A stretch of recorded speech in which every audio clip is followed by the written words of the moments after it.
toxicology is the study of immune dysfunction resulting from exposure of organism to xenobiotics. I don't know whether the pronunciation is correct.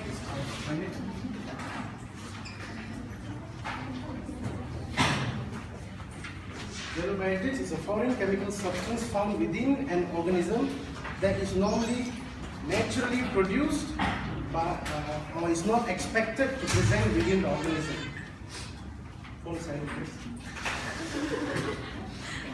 Okay, that means these xenobiotics are either external substance or it is not supposed to be present in the organism at that time, which will cause immune dysfunction.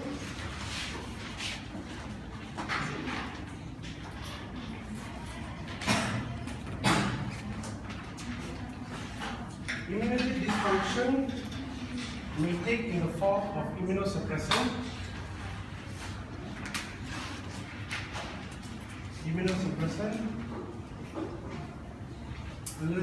allergy is hypersensitivity reaction type 1, 2, and 3, and 4, which will be explained later.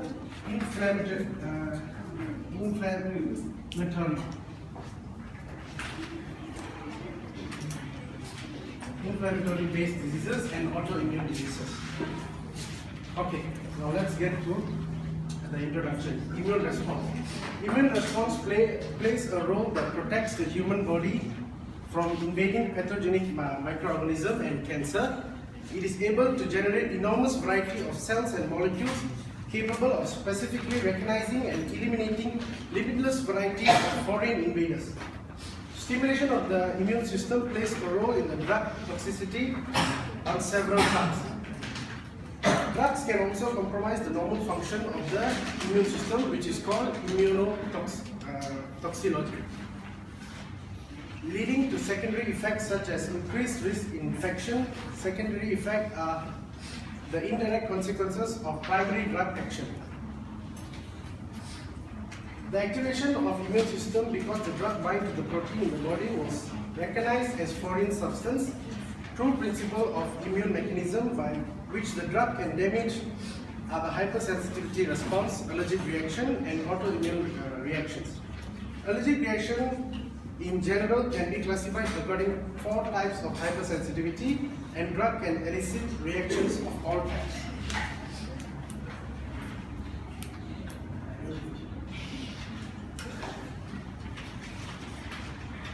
Okay, the last one, it can cause the drugs to bind to proteins in the body and was recognized as foreign substance.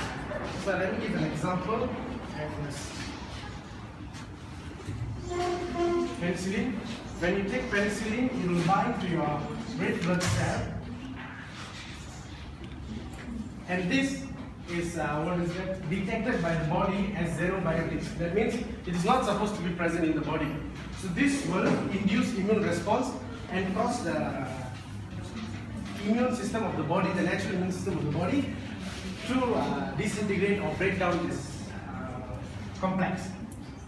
So this can cause hemolytic anemia. There are other medications which also can cause hemolytic anemia, such as cephalosporin, penicillin, methyldopa, and levofloxacin. Thank you. Now pass the next slide. Friend. We say about type 1 hypersensitivity. Type 1 hypersensitivity, also known as immediate and anaphylactic type. It involves the IgE antibodies. Now, this pathogenesis of type 1 hypersensitivity. First, the exposure of the host to the allergen. Second, is the binding of the activated B cell to the TH2 receptor. We activate the TH2 receptor, and then B cell will undergo fast switching to antibody producing IgE. And then the binding of IgE to high affinity receptor on the mast cell. When the exposure of the mast cell will cause the mast cell degranulation, and we release inflammatory mediators such as histamine, prostaglandin, and the others. And we lead to the vasodilation and vascular permeability, and edema. And then is penicillin allergy. It's classified under type 1 hypersensitivity because penicillin is causes of beta-lactam and section that will cause hypersensitivity reaction. it will cause the anaphylaxis, angioedema, cataract, and vasospasm. And this reaction can occur within minutes and up to 72 hours. And this flowchart will show how the penicillin allergy occurs. First, benzene penicillin is one type of a penicillin. Benzene penicillin is a heptane that combines with the body protein to form complete antigen, and then it is converted into benzene penicillinic acid, which combine with many units of medicine to form benzene penicillinic polycine. And this is a major determinant of the penicillin allergy. Okay, next is type 2 hypersensitivity reaction. Type 2 hypersensitivity reaction involve the antibody mediated destruction of the cell.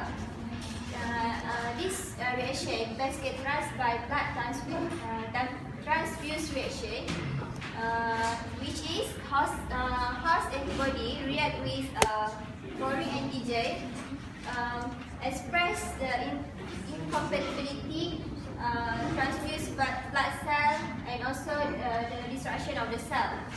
Okay, type 2 hypersensitivity reaction involve the interaction of non-IgE, which is IgM and or IgG, with a cell surface and extracellular matrix antigen, which destroy the antigen by three mechanisms, which is opsonization and phagocytosis.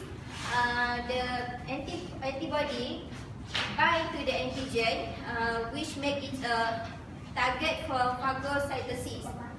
Okay, second is antibody-dependent cellular cytotoxic (ADCC), and IgG bind to the surface of antigen, to the infected cell. So the natural killer cell recognize and kill the antibody-coated infected cell. Okay, the third one is complement activation.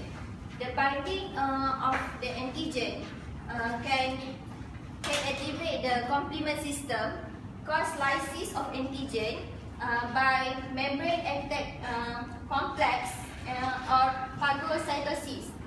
Okay, type 2 hypersensitivity is seen in the destruction of the red blood cell, in transfusion reaction, hemolytic disease of the newborn, and also drug-induced hemolytic anemia. So, Mepidopa is the example for type 2 hypersensitivity reaction. Okay, the mechanism, Mepidopa adsorbs non-specifically to protein red blood cell membrane, forming a complex similar to heptane carrier complex. So, it induces formation of antibody, then bind to the absorbent on red blood cell, inducing complement mediated lysis, forming a progressive anemia. So if the drug is withdrawn, so anemia will disappear. Okay. Thanks, Sheila. Next, I will present drug toxicity, which caused by hypersensitivity type 3. Type 3 hypersensitivity is also known as immune complex mediated allergy. But before that, I will explain the basic pathology of hypersensitivity type 3. Firstly, the foreign protein or serum is introduced into our body and act as an antigen. The antigen will interact with antibody to form immune complex. Later, in normal condition, normally the immune complex is phagocyte to be phagocytosis will undergo phagocytosis. Will undergo phagocytosis to be eliminated and cause no harm to our body. But however, some of the immune complex escape, especially the soluble antigen, will escape the phagocytosis and deposited on the affected tissue or cells. And this condition is known as serum sickness. Finally, this will lead to the activation of common immune system and trigger the inflammatory response and hence cause the cell to damage. Next, some example of drug. There you can see there. Some example of drug which cause type 3 hypersensitivity is first antivenin, which is used as to neutralize the snake bite. Second is bupropion, which is used used as antidepressant, and the third one is Ceflatlor, which is one type of antibiotic. As you can see here in the picture, basically I already mentioned to you earlier about the pathology, but here I will use the one example of the drug, which is antivenin. So firstly, when the antivenin is administered into our body, it will interact with the antibody and form immune complex. And then later, the immune complex will not undergo phagocytosis and will be accumulate in the endothelial lining. Therefore, after a few hours, the serum sickness symptoms start to appear, signaling that the patient having the allergy towards that drug. And then the patient will present with malaise, fever, urticaria, lymphadenopathy, edema, nausea, and vomiting. Okay, that's all. I will tell you about the hypersensitive type 4. There's another name for hypersensitive type 4. It can also be called as delayed hypersensitivity or cell-mediated. It's called delayed because it takes 1 to 3 days for the activation of the T cell after the exposure. An example of the drug that can induce the type 4 hypersensitivity is the sulfonamide antimicrobial. It causes fever and rash after a few days, but after 1 to 2 weeks, it can cause multi-organ toxicity. And then I will tell you about the mechanism of the type 4. I will use the example of poison ivy because it's most of the common thing that is related to the delayed hypersensitivity. The poison ivy, they have this oil-like substance called catechol. This substance is an endogenous substance or a haptin that requires a carrier for it to be activated and become an antigen. When it becomes an antigen, it induces the immune response and the macrophage will come to the site of action and engulf this antigen.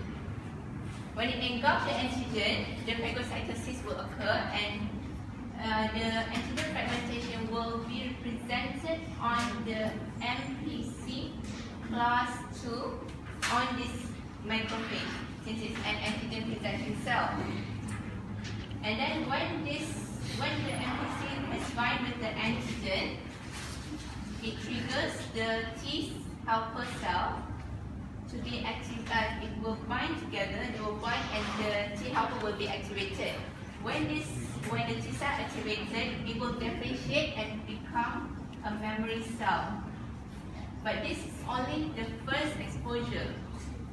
The first exposure where the sensitization will occur, but there's no dermatitis.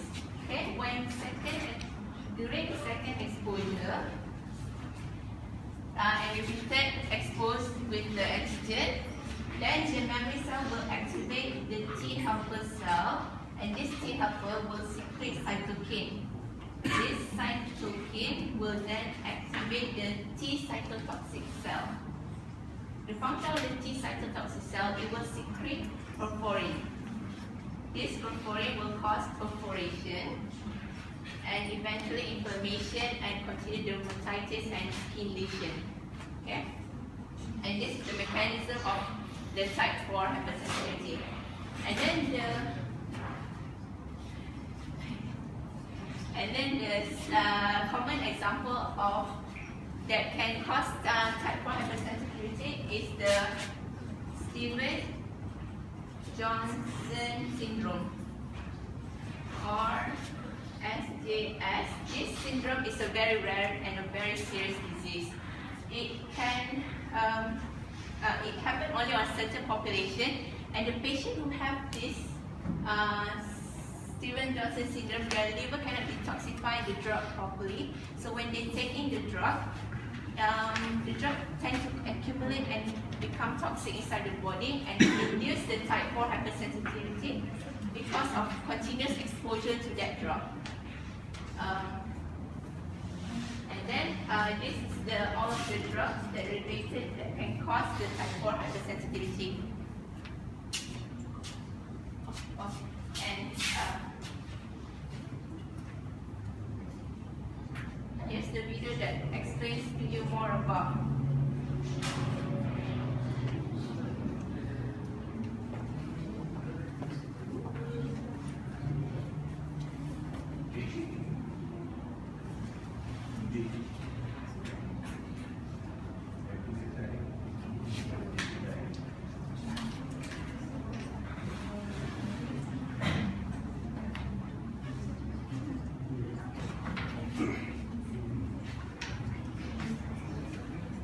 Harmful effects produced by the mechanisms of cell-mediated immunity are referred to as delayed hypersensitivity. Delayed hypersensitivity is mediated by Th1 cells, also called TB cells, and is responsible for contact dermatitis, tissue damage in a variety of infectious diseases, and rejection of tissue grafts. A contact hypersensitivity, such as poison oak dermatitis, is initiated by contact with the antigen, which is also called the allergen.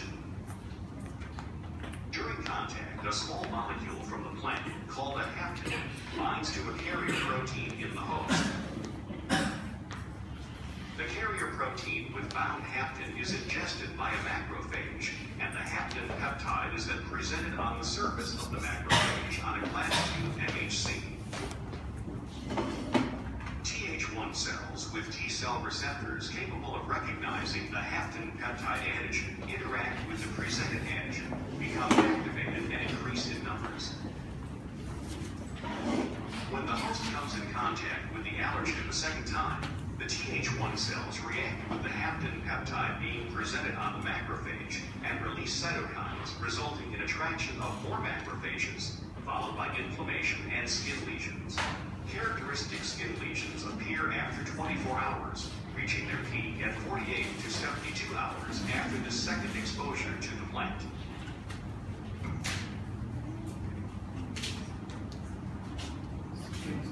Everyone still alive? Still ready? Okay. You have Let me just, 7 more minutes. refresh your memory as what my friends have talked about the hypersensitivity reaction type 1, 2, and 3, and 4. So let me just go through it fast. Okay, type 1, the antibody which is produced is IgE, type 2 is IgM and IgG, type 3 is IgM and IgG, but type 4 there is no antibodies which is involved in the process. Okay, the antigen type is, for type 1 is exogenous, cell surface to type 2, type 3 is soluble, and the type 3 is tissue or and organs. The response time, this one is quick reaction, that one is delayed reaction, so the time is different. That one can lead to more than a day or two. So this one is very fast, within minutes. The third one, most of it is the same for outside. Is flare and wheel, but the last one is inflammation and inflammation. Then the histology is basophil and eosinophil. Well, in type 2 is antibody and complement. Same as that, complement and neutrophil, and the last one is monocytes and lymphocytes. Construct with the type 1 is antibody, until type 3 is antibody, well the last one is T cells. The examples given here is allergic asthma, hay fever, that one is erythroblastosis fetalis, and then we have the type 3 is farmer's lung disease, and the last one is poison ivy granuloma and tuberculosis. Yes. Okay, then autoimmune drug toxicity. Okay, what is autoimmune? Autoimmune is when the organism immune system attacks its own cell. Okay, there are several drugs that can initiate the autoimmune reaction, which is levodopa, anti-hypertensive drugs that can cause hemolytic anemia. Okay, hemolytic anemia by eliciting reaction against disease antigens.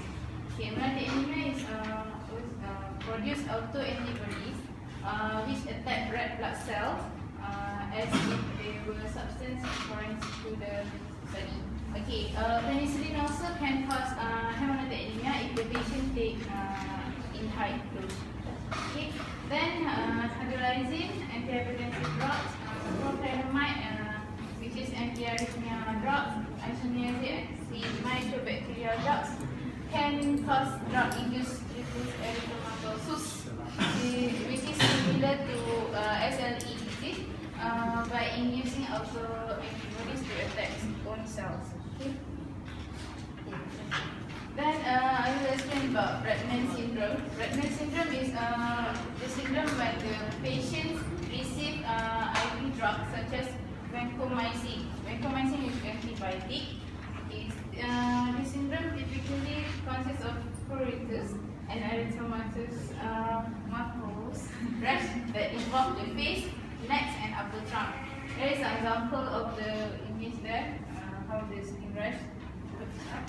Then, less frequently, hypotension and angioedema also can be occurred in stage with severe syndrome. Okay, Renal syndrome also been called as anaphylactic reaction because it's similar to anaphylaxis type 1 reactions. Hypertensive hypersensitivity. Next. Okay. This syndrome occurs if this drug being administered by too fast insulin IV instead of slowly injection. Vancomycin should be administered by IV, slowly injection. Okay. The signs will appear about 4 to 10 minutes after an infusion started, or may begin soon after its completion. Okay. Okay. Hypersensitivity reaction that can arise due to vancomycin are due to its effect on the mast cell. Okay. Which is the regulation of mast cell and basophils, okay, resulting in release of histamine independent of performed IgE or complement. So, this syndrome can be treated by administration of diphenhydramide to patient before starting vancomycin infusion, so to minimize this syndrome. So for the last one, I will explain about the immunotoxicity. So basically, this immunotoxicity is the injury to the immune system, either as adverse effect of the therapy or as specific intent of the therapy. So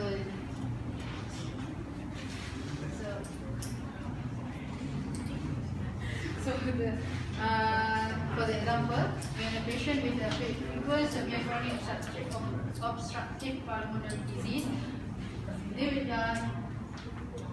will take the inhaled corticosteroid. So what the corticosteroids will do, it inhibits the growth of microorganisms in the lung, but at the same time, it causes the loss of immunocompetence in our body, thus increase the risk of pneumonia. So for the further understanding, I will explain the second example, which is rituximab. So what is rituximab actually? It is a monoclonal antibody drug that produced from DNA recombinant and cloning technology from human and murine. Murine is either gene from rat or mice. It is used to treat the non-Hodgkin's lymphoma and rheumatoid arthritis. But actually, the rituximab will target the CD20B receptor cells that can be found on the surface of the cancer cells. So when any protein or chemicals that enter our body will attach to these receptors, and then it will cause the changes to the cells. Either the cells will be proliferate more, or it will develop new tumor cells. And then, so when rituximab is into our body, it will bind to the CD20B cell receptor and the cell will lyse. It will immediately destroy the cells and eliminate it from the body. But sometimes the product from the dead cells cannot be eliminated quickly. So it will cause this will cause adverse effect. So how can this happen? Because the number and size of the tumor circulated in our blood is large. So it will accumulate in the kidney and cause a rapid decline of kidney function. So that's why the serious adverse effect of this rituximab is hepatitis B reactivation, that is pulmonary hepatitis, and one more is the multifocal leukoencephalopathy. Okay, so actually the infectious agents are latent in the patients, but with rituximab, the loss of immunocompetence happen, and this allows the serious infections to happen in our body. Okay, so what can I conclude is the cytotoxic agents used in cancer chemotherapy will kill the proliferating neoplastic cells.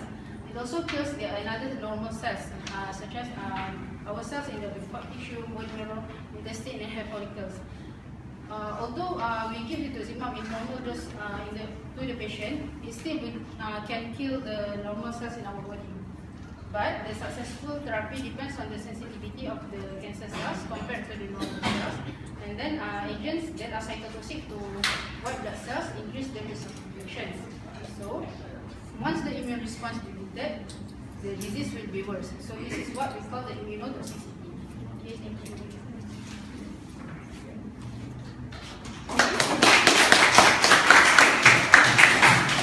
We have extra 4 minutes. Okay. So Is there any questions? No. Okay. From this row, please ask one question.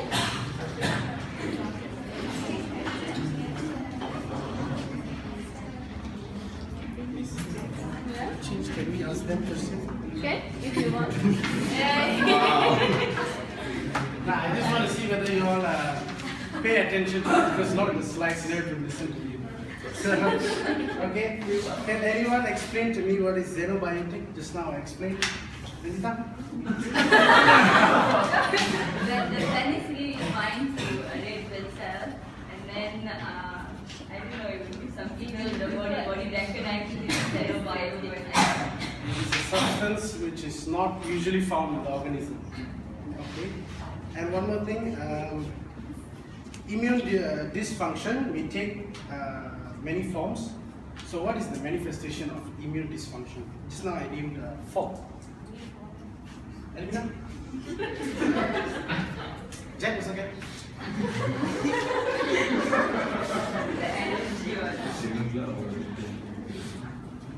The 4 types are immunosuppressant, allergic, as they explained, hypersensitive reaction, autoimmunity, and inflammatory based disease. That's all.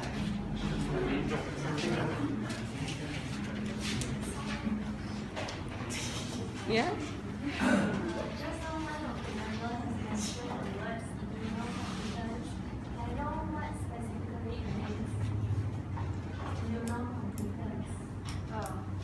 Immunocompetence is the ability of our body to produce normal immune response following the exposure to the antigen. This means the loss of immunocompetence. This means our body can produce normal immune response to exposure of the antigen. Okay, basically they are explaining about the mechanism of drug toxicity. Some of drug can also induce allergenic or hypersensitivity reactions, that 1, 2, 3, and 4, right? I believe that you have already learned about this thing during immunology. The mechanism is still same, but as you can see, different type of drug, they will have different type of mechanism to cause hypersensitivity. And one more thing is about autoimmune toxicity. It means some of the drug, they can activate our own immune system, right? Some of the patient might have the immune system is too reactivated. It is too reactive, so it can attack our own body. It also can cause specific signs and symptoms for the patients. Some of the condition is called as immunotoxicity. Can you explain again about immunotoxicity? It means that the injury to the immune system either because of the effect of the drug or the specific intent of the drug. What is the example of the drug that can cause immunotoxicity? What is major? What is the example of the drug that can cause immunotoxicity? Immunotoxicity. Not the hypersensitivity reaction. Okay. It could be monoclonal antibody or maybe the conventional chemotherapeutic agents. The chemotherapeutic agents, they can kill the cancerous cell. Is it correct? But they work not specific. They can also kill the normal cells. For example, if the patient receive chemotherapeutic regimen, as you can see, a lot of the patients, they will develop alopecia, for example. You know what is alopecia? Hair loss. And also develop nausea and vomiting. Why? Because the chemotherapeutic agent can also suppress the growth of the normal cell, such as normal cell at the hair follicle, normal cell at the GI tract. Therefore, you can find adverse effect. It also same, the chemotherapeutic agent can also kill our immune system. Why? Because it can suppress our bone marrow cells. You know bone marrow, it is the site of the blood formation, right? Hematopoiesis, it is the site of the blood formation. Of course, WBC have a lot of differential components that will play a very specific role in the immunology. If they suppress our bone marrow, it means there will be less white blood cell production, right? There will be less protective substance in our body if there is any infections. Therefore, in patients who receive chemotherapy, usually we call the patient as immunocompromised because their body is not actively producing the mechanism to protect from the infection. And this type of patient is easily being infected by not only by the bacteria but also like fungi and also virus. It is an example of immunotoxicity. The chemotherapeutic agent, they can cause vibration in the immune system. Therefore, it called as immunotoxicity. Okay. Some of the drug, okay, for example, vancomycin. Vancomycin, can you show me the Redman syndrome? Some of the drug, they may activate the immune system but not following that 1, 2, 3 or 4. But as the mechanism is almost same. For example, Redman syndrome, the manifestation is almost same as that one reaction. There will be flushing, there will be hypotension, but however, there is no hapten, there is no AGE involvement. Okay, but it also activates our immune system, but it doesn't work through type 1. But however, it can also activate our immune system. It is also common clinically, especially in patients who receive vancomycin in the short-term period. If you administer vancomycin less than 30 minutes, most of the patients will develop Redman syndrome.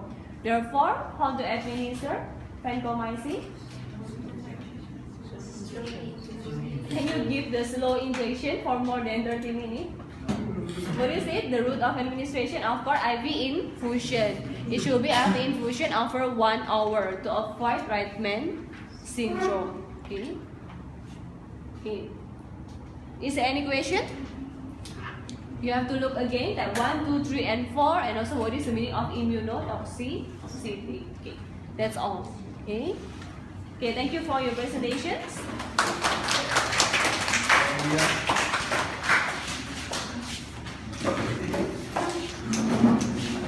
Can we continue with the next group?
Hi everyone, good afternoon. Today our group will be presenting to you about organ and tissue toxicity, drug-induced hepatotoxicity, renal toxicity, neurotoxicity, and skeletal muscle toxicity. I will introduce myself. My name is Hadi, and this is all my group members. Rahman. Okay, Rahman, DMJ, Hafiz, Sushita, Aris, and Ida. Okay, now I will invite our speaker, Ida, to present his presentation.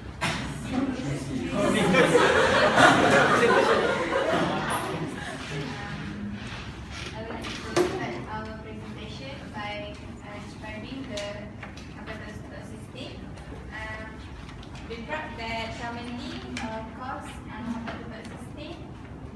One of the example is the rifampicin. So today I will emphasize about how rifampicin will cause the hepatotoxicity.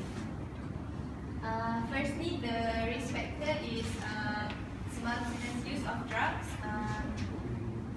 When the patient take the drug for a long period, will cause the hepatotoxicity because the liver cannot tolerate with the concentration of drug.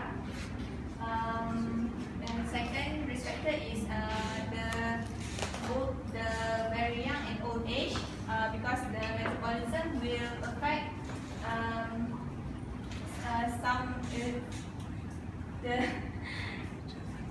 the young and the old age patient affected by their metabolism. The third risk factor are pregnancy, breastfeeding, and hereditary factor and gender. For the gender, the female tend to have hepatotoxicity, and for the hereditary factor, the person with liver disease easily lead to hepatotoxicity because the function of the liver is the malfunction of the liver. Secondly, the mechanism of drug-induced hepatotoxicity. First, the interference with bilirubin, transporter conjugation, example rifampicin and neomycin.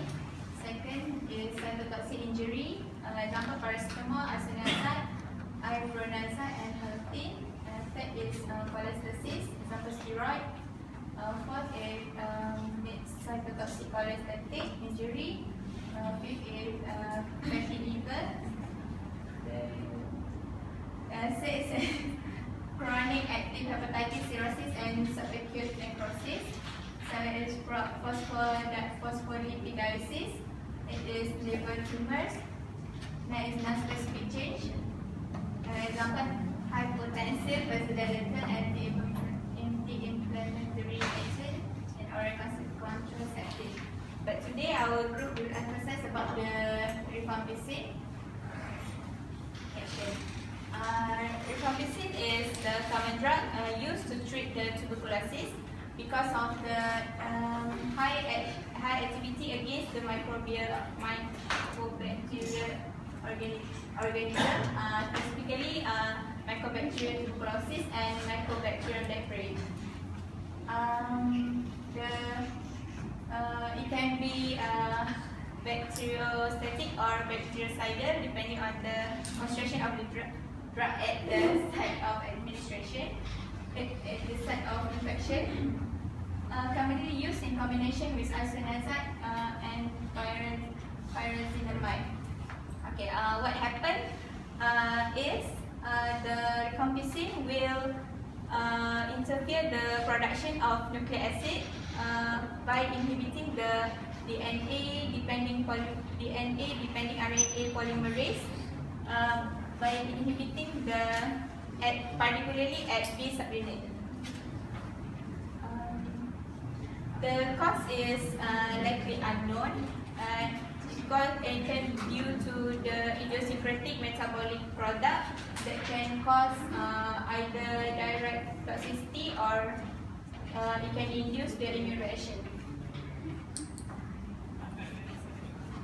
I'll pass to Anis to explain more details about the mechanism. Okay, thank you, Farida. Now I'll proceed our presentation with rifampicin-induced toxicity. Okay, basically, in the tuberculosis initial phase treatment, the patient will be prescribed with three drugs regimen, which are rifampicin, isoniazid, and pyrazinamide. And isoniazid and pyrazinamide is a major hepatotoxin. So the administration of rifampicin, which is a powerful enzyme inducer, together with isoniazid and pyrazinamide, will increase the ALT and AST level and also serum bilirubin level. These three markers shows the liver toxicity. It may be due to additive or synergistic effects. The synergistic here means the one drug will increase the effectiveness of other drugs.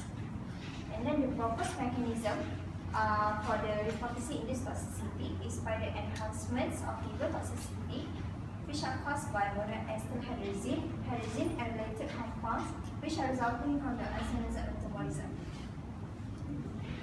Okay, this is, as you guys can see, this is the reproducing-induced enzymatic metabolism. The enzyme will undergo the two types of process in the metabolism phase, which are acetylation and hydrolysis. In the hydrolysis process, the enzyme will be converted into hydrazine and will be further undergoes the further process, which are acetylation. Hydrazine will be converted into monoester hydrazine. And in acetylation process, enzyme will be converted into acetyl-acenosine and monoester hydrazine. So hydrazine and monoester hydrazine will cause the liver toxicity.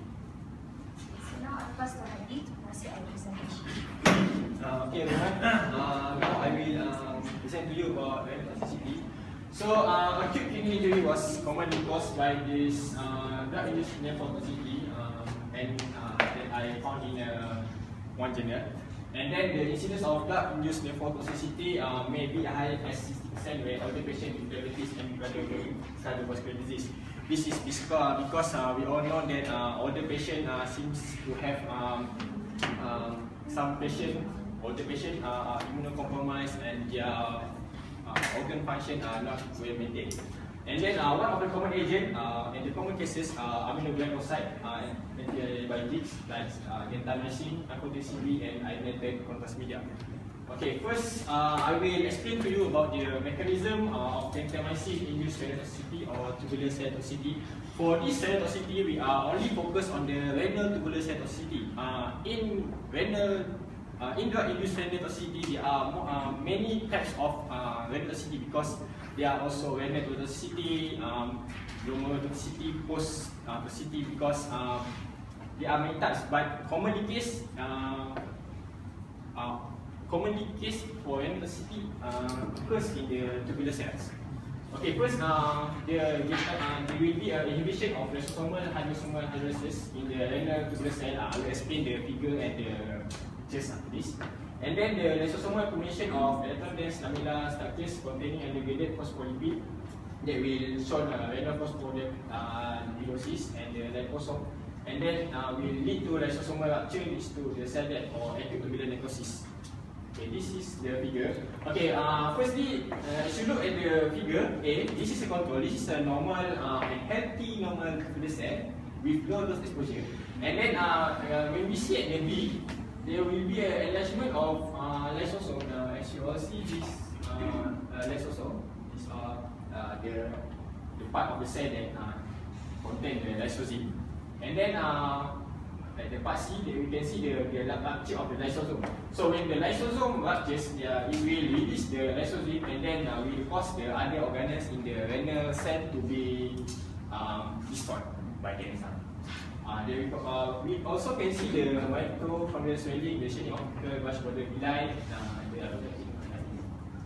Okay, the second is about the amphotericin B. As we all know that amphotericin B is a gold standard in fungal treatment because doctors and health professionals prefer to use amphotericin B in fungal treatment. However, we need to control this usage. So there are some interventions to reverse the effect and to reduce the effect, such as monitoring the dose and the liposomal formulation. Okay, for the mechanism, first the amphotericin B will interact with aldosterone in the fungal cell wall. I will show the illustration after this. And then the potassium and small molecule will migrate to the pores of the fungal cell and lead to the cell lysis or the fungal cell lysis and cell death. Okay, as you all see that this is amphotericin B. Amphotericin B will interact with the aldosterone, part of molecules in the cell wall of the fungal, and then it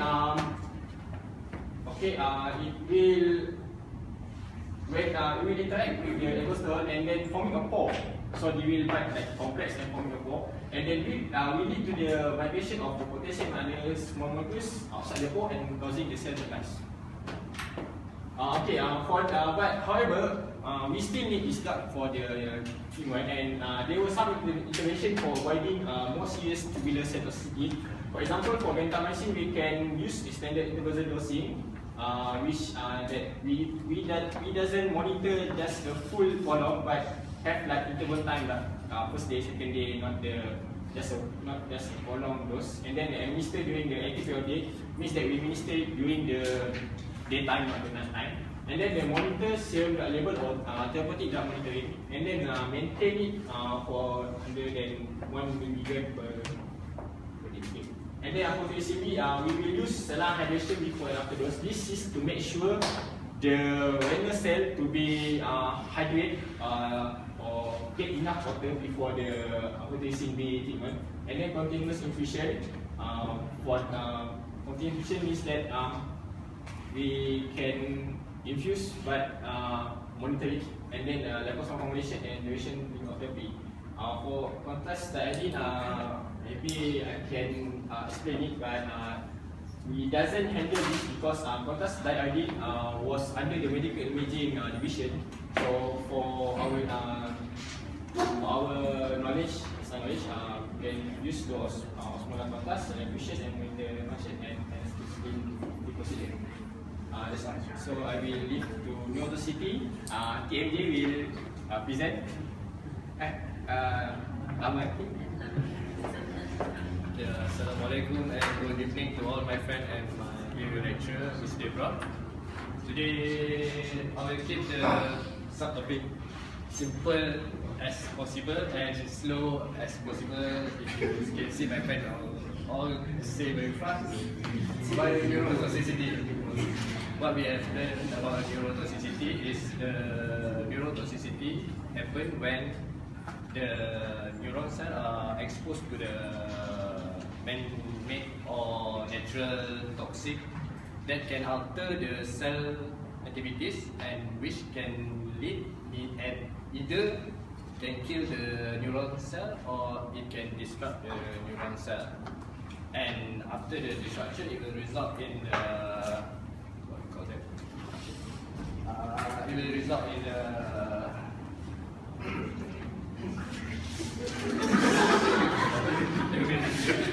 inhibit the transmission and the signaling of the neuron in the brain or in the nervous system.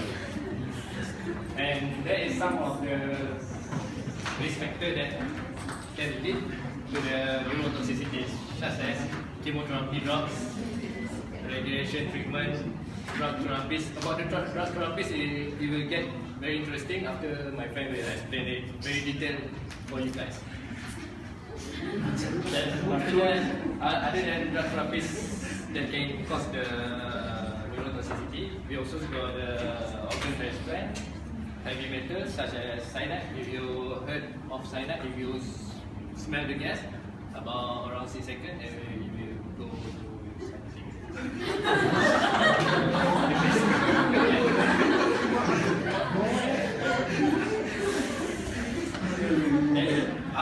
Other than heavy metal can cause the neurotoxicity, certain foods such as food additives that Immunotoxicity if you heard of, they also can cause neurotoxicity if you take it at a large amount. And pesticide also can cause the neurotoxicity. And lastly, the cleaning solvent. What the mechanism I will not explain because I will give the part to my friend to explain a little bit detail. Then we got the sign and the symptom. We got the sign and symptom of the neurotoxicity. We got the brain damage. It will, of course, it involves the neuron and it will cause the brain damage, memory loss because your brain has damage. Then we got anxiety, depression, limb weakness, and sexual dysfunction. Okay, after that we got the neurotoxicity can link to the diabetic neuropathy, peripheral neuropathy, and multiple sclerosis. About the diabetic neuropathy, it will trigger the production of insulin that will cause the anxiety, or it will not trigger the production of insulin, which all know, it will cause the accumulation of the glucose in our blood, about the peripheral neuropathy because of the inflammation of the neuron and our peripheral something. Then it will cause the back pain to your body. Then after that, my friend will explain about the mechanism of the neurotoxicity. So very good afternoon, and Assalamualaikum, very good afternoon to all my friends and to our lecture video. So I'll be explaining the example of drug used by neurotoxicity. For example, beta alkaloid. So basically, beta alkaloids are cytotoxics. They halt the division of cells and they can cause and will cause the cell death. So during the cell division, beta alkaloids molecule bind to the building block of what we call tubulins, where tubulin is used to form spindle fibers, or better we call it as microtubules. So these microtubules will provide the cell with both the structure and flexibility they need to divide and replicate. So this is why I said beta alkaloid will inhibit the formation of spindle fibers. So there is no application division. This is the normal mitosis where metaphase, no tubulins, no beta alkaloid. The tubulin will not be inhibit the formation of the spindle fiber and will lead to the anaphase, normal mitosis. And the next slide, the next picture is mitosis blocked by the beta alkaloid, where no anaphase happen because tubulin is. So basically, tubulin is inhibited by the beta alkaloid. So we never form the anaphase because its dissolutions of the mitosis will lead to cell death. So that's it. Okay. Assalamualaikum everybody. Okay, Miss, before I proceed, can you please now speak in bahasa campur, mix? Okay. Okay, thank you, Miss. Okay, kawan-kawan.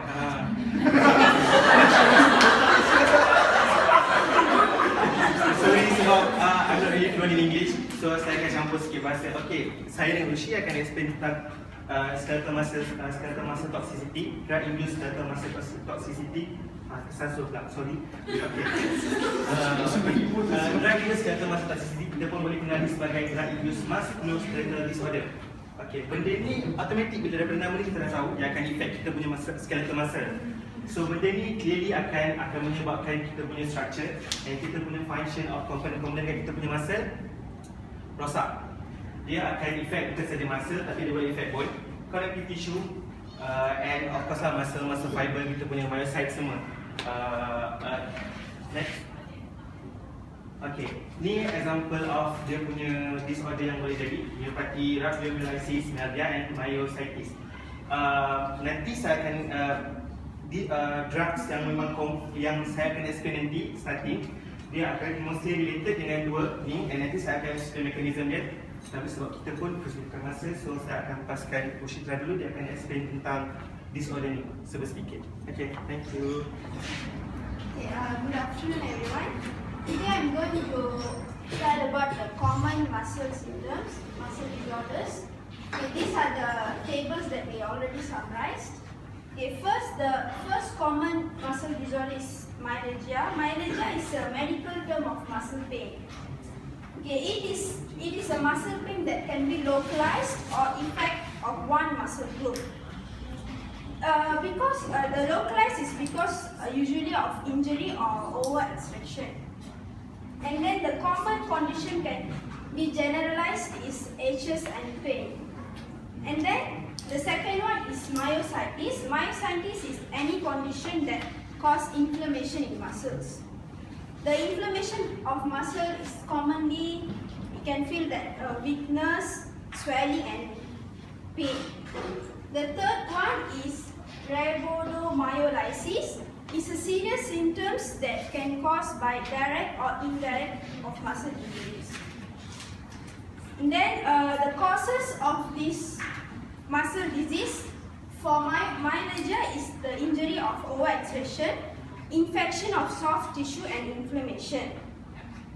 Whereby for myositis is infection, injury, autoimmune in which the body attacks its own tissue. And then the common myositis is dermatomyositis, polymyositis, inclusion of body myositis. Inclusion means is like in our cell we got some cell walls, right? The structure of the cell is look like puzzle if you observe in microscope. The inclusion means by the spaces between that we got empty and damaged tissues. And then for the rhabdomyolysis is death of muscle fiber which lead to acute renal failures. Okay, the acute renal failures is caused by the protein called myoglobin that released from the damaged muscle, and then the myoglobin will lead to a substance that harmful for the kidneys. And then the common kidney damages are the general weakness and stiffness of the muscle, dark color urine and decreased urine output. And then this one we can identify by the serum keratin kinase, in which it means by the we can identify the level of muscle damage using the serum keratin kinase. Okay, for the myoglia that is not accompanied by the elevation of serum keratin kinase, whereby for myositis is accompanied by the elevation of serum kinase, and for rhabdomyolysis is elevation of serum kinase. I'll pass it to you. Thank you. Okay, ini gambar. Korang boleh tengok kejap. Okay. Alright, selain daripada statin, kita pun ada beberapa obat yang boleh menyebabkan induced skeletal muscle toxicity. Contoh dia, corticosteroid, cocaine dengan zidovudine. Tapi untuk hari ini, saya akan explain pasal statin sebab ni adalah common drugs yang akan menyebabkan cause kepada induced skeletal muscle toxicity. Okay, statin. Kita pun dah belajar kan? Statin ada yang kita kena hafal dalam pharmacy practice 1. Dia apa kan? Anti-hyperlipidemia. Okay, so antara contoh dia, siapa ingat statin? Siapa boleh bagi contoh?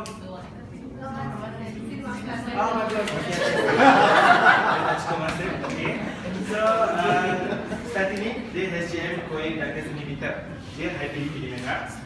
So dia kita akan guna untuk treat patient yang ada cardiovascular disease sebab dia membantu dalam mengurangkan risiko dalam cardiovascular disease ni lah. Tapi skeletal muscle ni memang dia akan efek kita punya tubuh badan, especially kita punya skeletal muscle, dan dia akan menyebabkan muscle weakness, neuropathy, fatigue ataupun soreness. Okay, proceed. Ini mekanisme dia.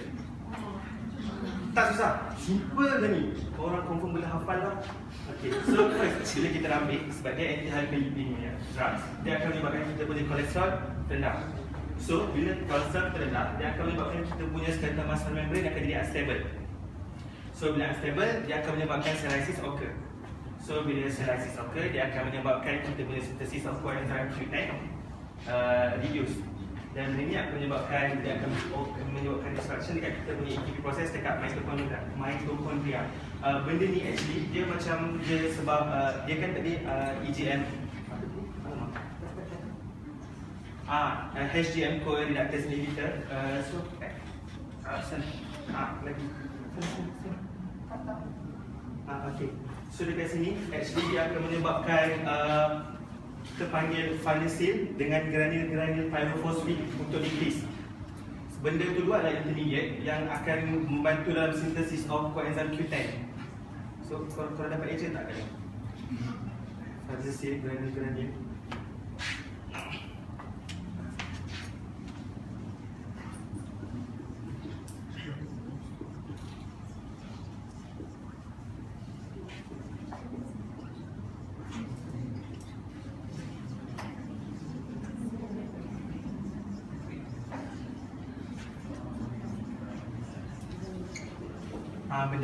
Benda ni lah intermediate untuk HGM-CoA reductase inhibitor tu, dan dia membantu actually dalam untuk sintesiskan reduction untuk sintesiskan coenzyme Q10. So bila kita ambil statin, dia akan menyebabkan kita punya kolesterol rendah, dan automatik benda tu akan menyebabkan benda ni masih berkurang. So bila dua benda ni berkurang akan menyebabkan reduction dekat kita punya sintesis coenzyme Q10. Dapat? Okey, kita sambung.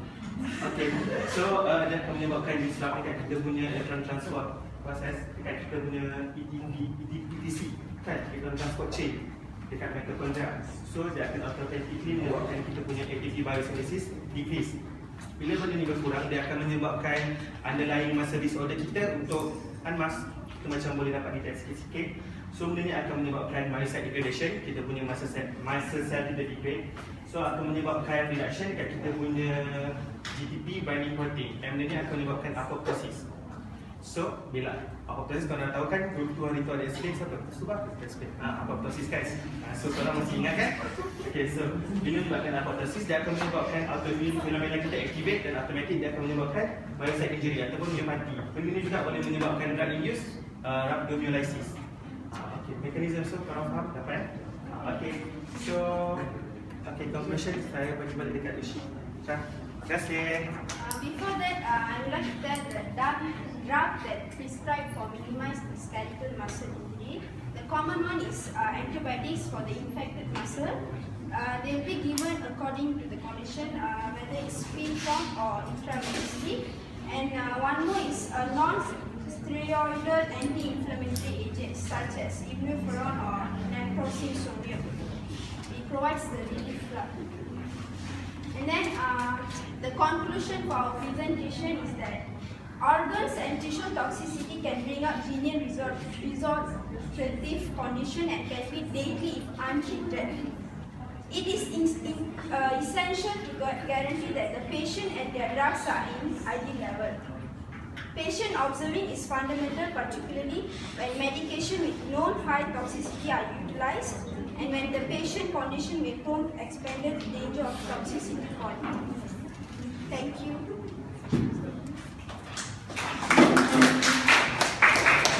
So we ended our presentation. Do you all have any question? Any question for our previous slide? What is lysosomal hydro? Oh, liposomal formulation.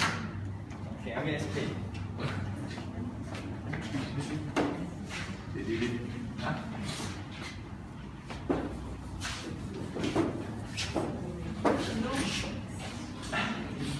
Okay, this is, for example, this is the traditional or common lipotoxicity. So, liposomal formulation is like a formulation that we create a surfactant outside the lipotoxicity, the liposomal formulation. So, this is the fungal cell wall, and then this is the human cell membrane. So for a normal lipotoxicity formulation, it will attach to both of the cell membrane, to the human cell membrane and the fungal cell wall. But for liposomal formulation, the liposome will only interact and disintegrate only to the fungal cell wall, not on the human cell membrane. So the liposomal will only selectively attach and disintegrate on the fungal cell wall, not on the human renal tubules. So the exposure to the toxicity and the destruction of the tubular cell can be minimized based on the like endosome and some of the recent formulation for toxicity nowadays. Okay, you will learn further during DDS here, designing dosage form. Is there any question related with the pharmacology about the drug toxicity aspect? They can cause nephrotoxicity, hepatotoxicity, muscle toxicity, and also, what is it? Neurotoxicity. Okay. Is there any questions? No. Okay, can you explain again about the neurotoxicity? You just explain about the mechanism of action of the drug, but how it can cause toxic in a neuron. Pizza alkaloid. Pizza alkaloid. Kau pula cik aku.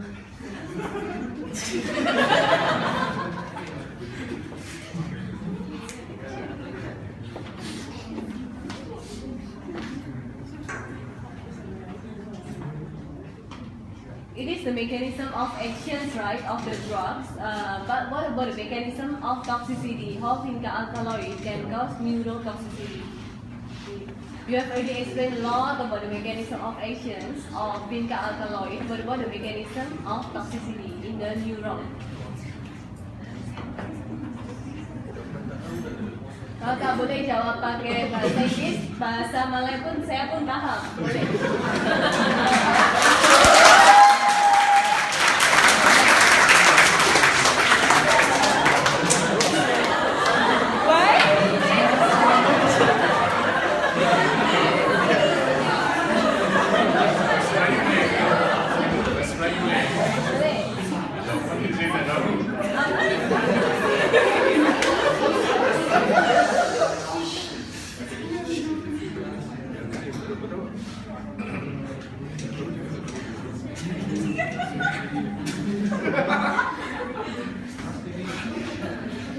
Okay, makes sense. I'm not very sure.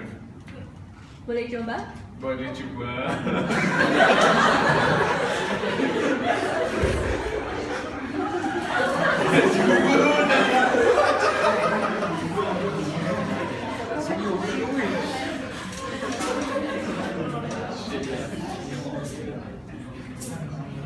Yang lain juga boleh bantu dia. Why? You don't know that I can speak bahasa. I can speak very well.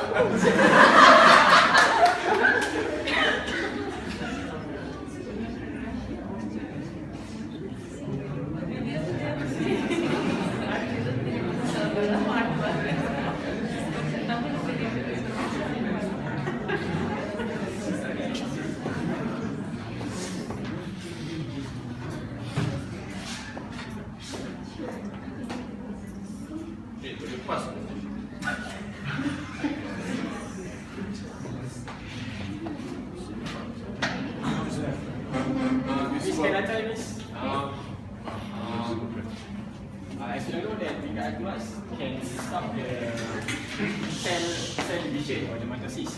So as you all know, vinca-alkaloids is also known as the chemotherapy drugs.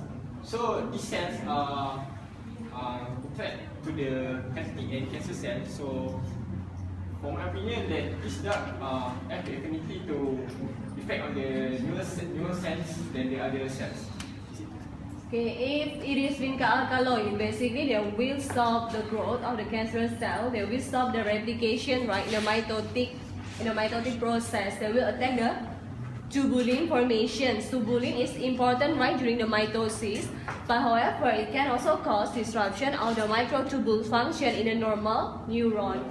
The microtubules in a neuron is very important for the signal propagations of the sensoric and also motoric signal propagation. If the signal propagation is being blocked, of course, it can cause neurotoxicity. Usually, what is the sign and symptom?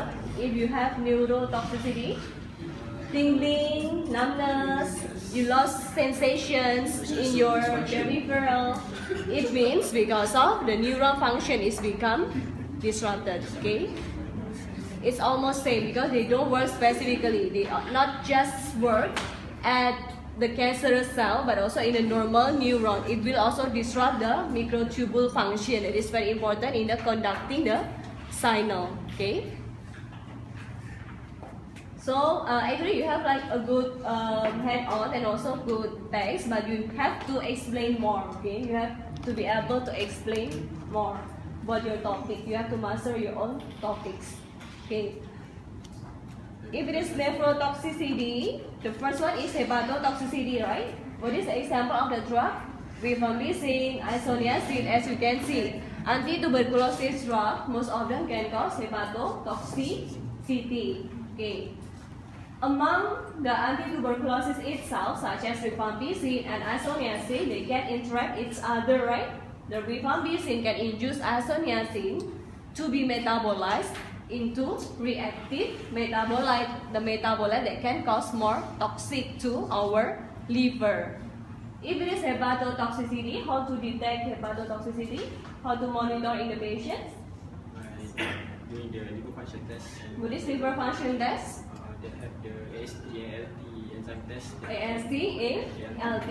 Usually, if the patient have drug-induced hepatotoxicity, ASCLT, would be elevated, right? How much is the elevation? Can be to 109,000. Could be 3 to 5 times of upper limit normal. You know what is upper limit normal? Usually you have range, right? For example, 0 to 36. 36 is the limit, upper limit normal. If it is any drug-induced hepatotoxicity, AST or ALT must be 3 times or 5 times higher than 90 something. Okay? 3 to 5 times of 36. 3 to 5 times of its upper limit normal, the elevations. Okay. If it is nephrotoxicity, it's also most commonly occur in the what? The most commonly occur is just hepatotoxicity and also nephrotoxicity. Hepatotoxicity most commonly because of oral antituberculosis.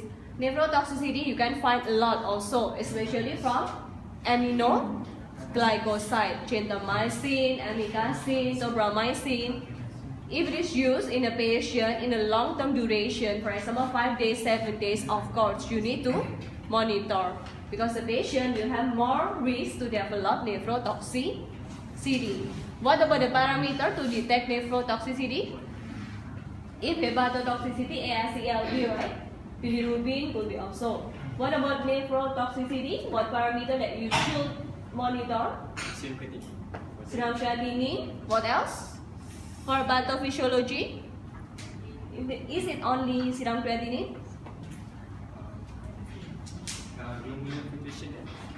GFR is from serum creatinine. You can calculate. What else? Urea, PUN, blood urea nitrogen, and also from urine output. Usually it should be monitored. Okay. Myotoxicity or muscle toxicity, sometimes we can find, but it's not really common. For example, because of steroid, because of statins. Okay, because of statins. Okay, you have to look what is the difference between myositis, rhabdomyolysis, and also myopathy. Okay. And neurotoxicity is most commonly because of chemotherapeutic agents such as vincristine and also vinblastine. The vinca alkaloids. Okay. Thank you for your presentations. Okay.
friends. Today we will present on drug toxicity or organ tissue toxicity, which includes before that I would like to introduce my fellow mates, Rachel, Ingrid, Jack, Sir, Kunit, Rui, Desmond, and Crystal. And our topic outline will be drug-induced cardiovascular toxicity, drug-induced pulmonary toxicity, carcinogenesis due to drug therapy, and teratogenesis due to drug therapy. Now I'd like to pass to Rachel. Good afternoon to Mr. Brown and fellow friends. Today I would like to explain about the drug-induced cardiovascular toxicity. And as we know, cardiotoxicity can be defined as toxicity that will affect our heart. So there are many drug classes actually can affect our heart. For example, it's beta blocker, calcium channel blocker, and anthracycline. And today I will mainly emphasize on one drug only, which is anthracycline. And anthracycline actually is a chemotherapeutic antibiotic. And its function is by inhibiting an enzyme called topoisomerase 2. And this enzyme is responsible for the DNA and RNA transcriptions and replication in our body. As for the cancer patients who is taking anthracycline, it will inhibit on this enzyme, so there is no further DNA replications in the patient's body. But at the same time, this drug also will affect our heart. So for those patients who is overdose or long-term exposure to this drug, it will lead to heart failure and cardiomyopathy. And next, I will explain the mechanism of action. So for the patient who is taking 2 months of anthracycline, it will form semiquinone reduced by an enzyme called cytochrome P450 reductase. After the formation of semiquinone, it will bind with the iron in our blood to form semiquinone reticle complex, and thus lead to the formation of superoxide reticle. So here is the 2 species. Hydrogen peroxide and oxygen is an example of reactive oxygen species. For the short form is ROS. When the ROS level in our body increase, the oxidative stress in our body also will increase and lead to damage to our heart. And finally, it will lead to apoptosis of cardiomyocyte. And next, this diagram is a summary of the mechanism of actions. For the next slide, Amy will be explained on the monitoring. Now I will discuss about the monitoring of anthracycline-induced cardiotoxicity. There are 2 ways in monitoring. First is a diagnostic tool, and another one is laboratory data. For the diagnostic tool, there is echocardiogram, multiple gated acquisition scan, and endomyocardial biopsy. All these 2 are mainly used in a clinical myocardial dysfunction. For the echocardiogram, it is a test that used to produce the image of heart, in which we can observe how the heart is beating and how it pumps the blood. For the second multiple gated acquisition scan, it is a non-invasive test that used to determine the heart pumping function, commonly heart ventricle. It can be said it's a highly accurate test because during the test, a small amount of radioactive tracer will be injected into the vein. And then the radiation released by the tracer will be detected by a gamma camera. And thus it produces a computer-generated movie image of the beating heart. And next is the endomyocardial biopsy. Biopsy is an invasive clinical tool for surveillance of cardiac aortic rejection and the evaluation of directed and restricted cardiomyopathy. Therefore, the presence of fibrosis due to the anthracycline cardiotoxicity can be detected. And then this test is performed through the jugular, which is the neck vein and the femoral vein, using a current flexible biotome. Biotome is a small pieces shape cutting or grasping instrument that used in the medicine to taking the biopsy specimen. And then from the laboratory data, the laboratory data can performed by the cardiac biomarker. When there is a presence of the troponin T, it is indicative of the cardiomyocyte damage. It is currently used to in diagnosis and prognosis of myocardial ischemia. Further is the BNP and ANP. These are the hormones that secreted in the heart. And then when these two hormones increase in the level in plasma concentration, it represents asymptomatic and symptomatic ventricular dysfunction. Now the presentation will continue by Desmond. Okay, good afternoon everyone. Now I will discuss the drug-induced pulmonary toxicity. The definition of pulmonary toxicity is damage to the lung. The pulmonary toxicity can be divided into acute pulmonary toxicity or chronic pulmonary toxicity. The acute pulmonary toxicity is a short term for lung damage. It can return normal after the times. While the chronic pulmonary toxicity is damage to the lung permanently. One of the examples of pulmonary toxicity is pulmonary fibrosis. Pulmonary fibrosis is one of the most serious drug toxicity. Normally, our lung tissue can expand and metastasise easily for gas exchange.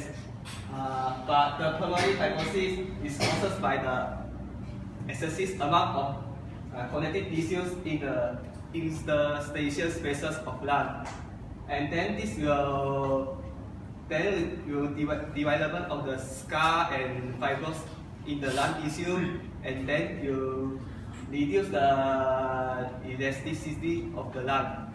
Thus, the patient will cannot breathe air easily, so the patient will feel shortness of breath and tiredness. So here is some of the drugs that can cause pulmonary toxicity. First is bleomycin, second is amlodipine, and the third is methotrexate. Now I will pass to the colleague. He will discuss more about the bleomycin to how to affect how to induce the pulmonary toxicity. Good afternoon, Ms. Deborah and my fellow friends. I'm going to tell you guys more about this drug, bleomycin. It's actually a small peptide which consists of two parts, which is the iron binding site together with the DNA binding region. And why is it we are using this drug? Because it's a good and effective anti-neoplastic drug. It can be administered into a body through different ways, such as subcutaneously, intramuscularly, or intravenously, and eliminated harm from your body through renal excretion. Now I'm going to tell you guys about the mechanism. Actually, the mechanism is quite simple. Actually, the first step, it will cause cell damage, which is independent from its effect of the DNA by inducing the lipid phosphorylation. And the result, it will result in this alveolar cell damage. Further, it will followed by pulmonary inflammation, which is a type of injury to the lung, it may consist of interstitial edema with an influx of these inflammatory cells and new cells. And finally, it will result in the most severe case of the pulmonary toxicity, as mentioned by Desmond, which is a pulmonary fibrosis, which is characterized by enhanced production and the deposition of collagen and matrix components.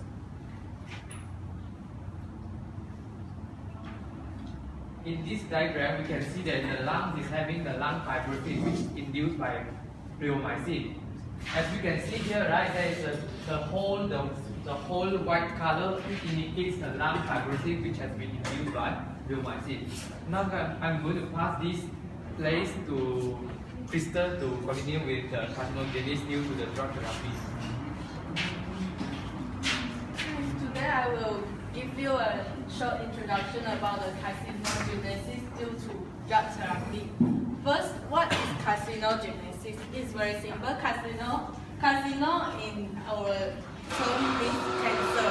Genesis means generate. Then carcinogenesis means the formation of cancer. First, we have the carcinogen. Carcinogen is a drug or any agent that causes the cancer. And then carcinogen basically divide into two main, the initiator and the promoter. Initiator is the carcinogen that causes the damage on the DNA structure, and then the promoter will facilitate the DNA damage and then proliferating the cell to be divide more. Now I give you the normal cell. For the normal cell cycle is start from G1 and then S phase, G2 and mitosis phase. This one is the normal cell cycle. The preparation of cell division will be start from G1 and then the replications of cell content like the chromosome, and then G2 is also the preparation phase, and then to the mitosis phase the cell will be divided. In every phase, normal cell contain the gene called proto-oncogene. This gene is present in every phase of the cell cycle that stimulate the cell divisions. And then we have another gene called tumor suppressor gene. When there is a stimulator of the cell division, we must have an inhibitor of cell division.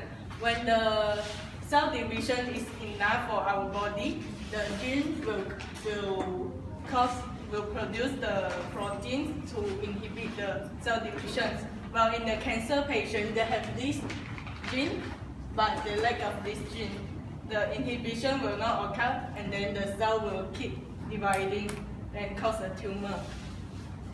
Now this is the summary of the gene that cause cancer. Now I will discuss the initiator. What will cause the cancer patient lack of the gene is because of the carcinogen just now I mentioned. This is because we got the initiator that cause this gene will be not existing in the cancer patients. The initiator will first cause the DNA damage. They will interface the DNA replications and the repair mechanism, and then they will cause the modification of the structure of DNA. After that, the mutation and the not accurate replication will be occurred. That's why the tumor forms. Now, the next slide will be presented by Renal about the tamoxifen, which is a drug will cause the cancer. Okay, tamoxifen is a drug that can cause carcinogenesis.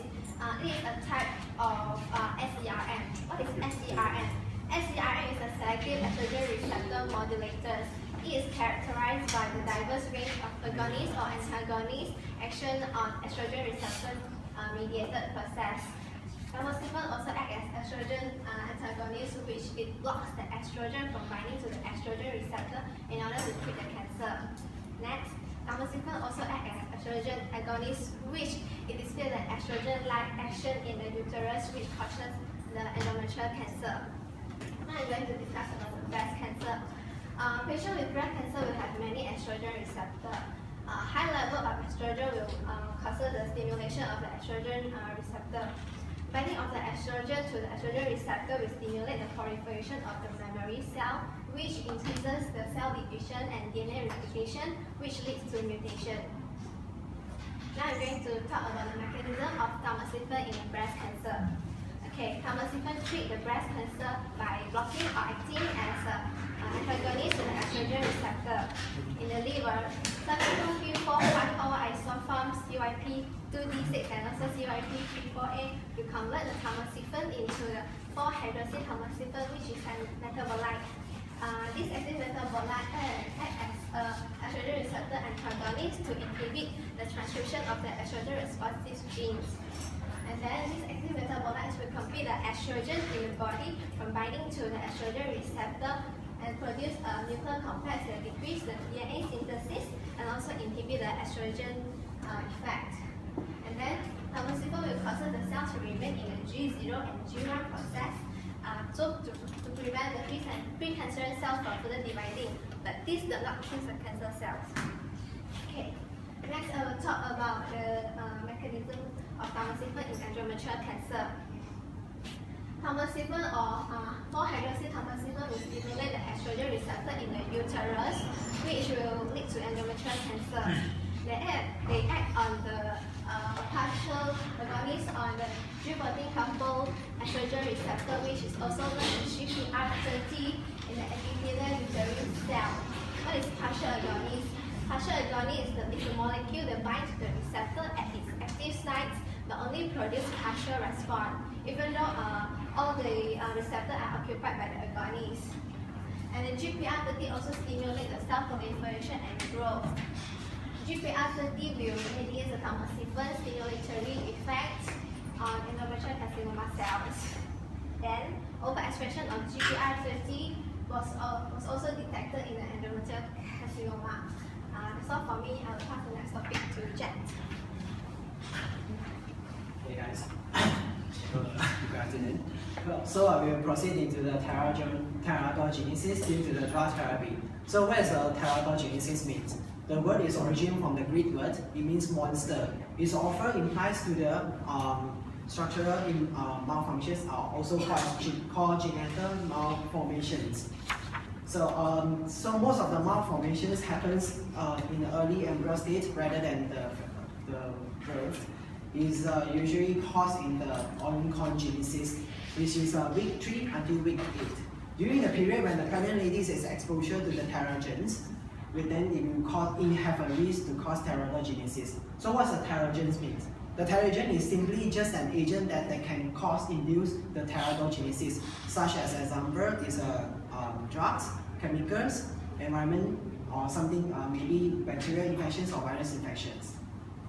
So next I will proceed into the types of birth defect. So do you ever think that why is this topic so important? By knowing the properties of each materials, we can able to avoid the exposure of the teratogens to the pregnant ladies to prevent the congenital malformations. So there are 3 types of birth defect. The first one is malformations, second is disruptions, and the third one is deformations. The malformations is simply just the primary structure defect, which also caused by the localized error of morphogenesis. Disruption is simply the specific abnormality that result from the disruptions from the normal developmental processes. And the last one, deformations, is the alterations in the structure that previously is abnormally developed. So as an example of teratogens, retinoid. Retinoid is a vitamin A, which is usually commonly used for the cystic acne therapy. So in the case for pregnant women, let's say the pregnant woman's exposure to the retinoid applications, it might actually cause the teratogenesis and the effect including the malformations of face, limbs, heart, CNS, central nervous system, and even bones formations. And the mechanism of toxicity mediated. So the retinoid acid will actually activate the retinoid X receptor and the retinoid A receptors, which will influence the transcriptions of the homeobox Hbox genes, which impair the embryonic pattern development. Then next, we will proceed to the United States Food and Drug Administration pregnancy categories by Zhe. Hi everyone. Hi. United States Food and Drug Administration pregnancy categories is a guideline for contain information about the drugs and their risk of level, and also extend caution necessary for user. The drugs are categorized based on the benefit versus the risk, and there's the category. The category A is that the risk is not relevant to the human or animals. Category B is the risk is not confirmed to the human, but it shows some risk on animal. Category C is the risk relevant in human, in animal, but not established on animal, on human. Sorry. Category D is the risk is already shown on human, but the benefit is overweight the risk. Category X is a contraindicator. Benefit does not overweight the risk. And here's an example which is tamoxifen that just now been explained by Renee.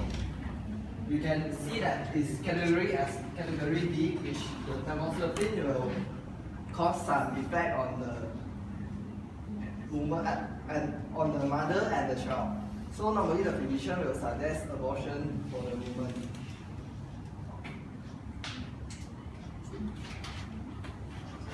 And here's that's all our presentations.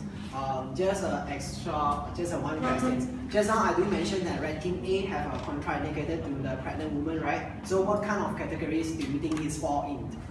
Anyone? There's 5 categories, right? A, B, C, D, X. So the ranking A, retinoid, is confirmed contraindicated. So anyone remember which category? XX. Yes, correct. It's category X. So which means it's not suitable for using for the pregnant women, no matter how benefit is the ranking A plus is. That's all. Thank you.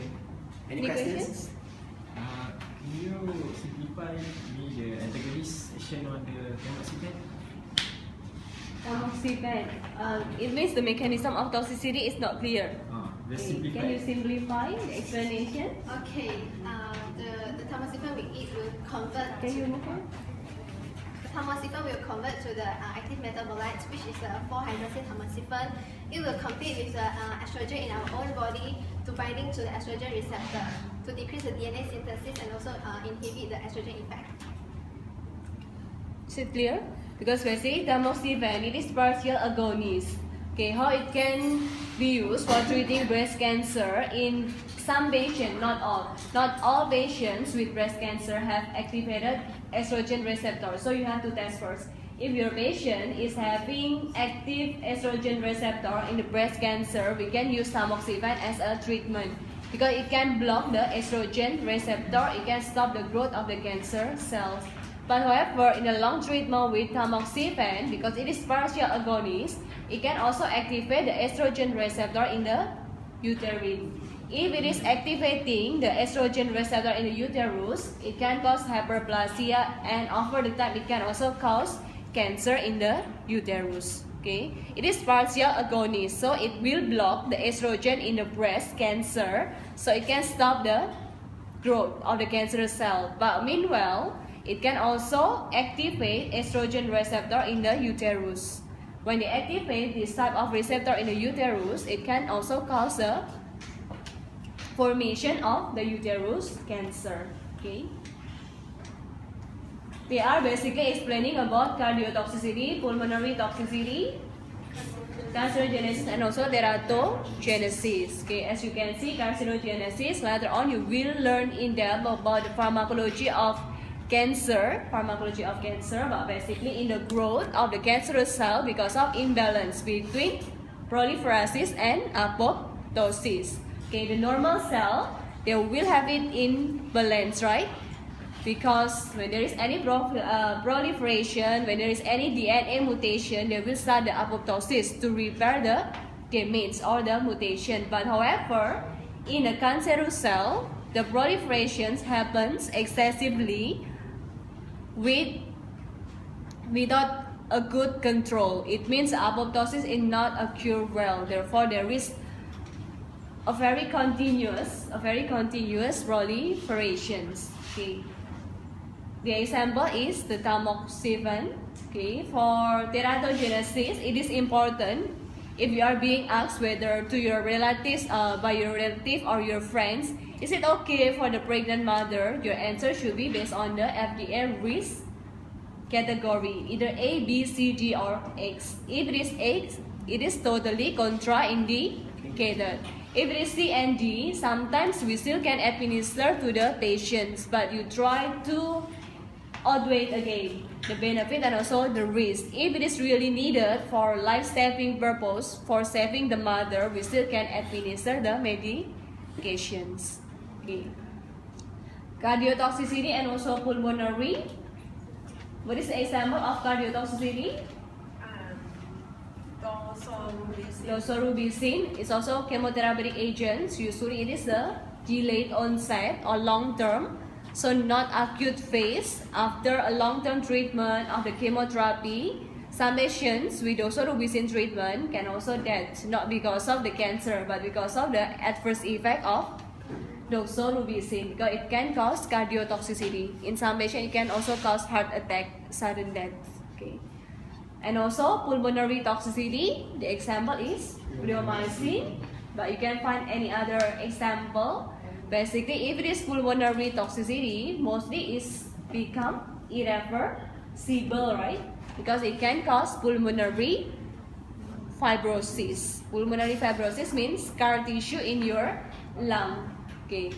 It means it will lose its elasticity, it will lose its function to inhale and also exhale properly. Okay. Thank you for your presentation today.